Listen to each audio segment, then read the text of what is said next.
inches tall, weighing 110 pounds. She has blonde hair and blue eyes. She was last seen wearing unknown.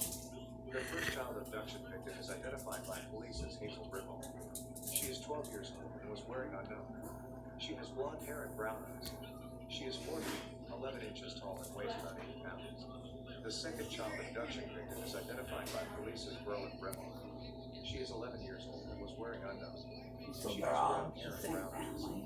She is 4 feet, They're all the 5 same inches tall family. and weighs about 65 pounds. The kids. The third child abduction victim is Because identified that by means they police were. as That's just like. She is 9 years old and was Yeah, I wearing don't know unknown. how he got all She of has them brown hair and brown Toyota eyes. Tacoma. She is 4 feet tall and weighs about 55 Yeah, pounds. but I don't worry. The fourth child abduction victim is identified by police as Adeline Brimble. She is 9 years old and was wearing unknown. She has brown hair and brown eyes. She is 4 feet tall and weighs about 55 pounds. The abduction happened in South Jordan.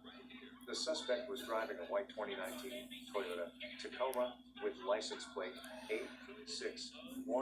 86197U2. If you have any information, please call police at 801-840-4000 or simply dial 911.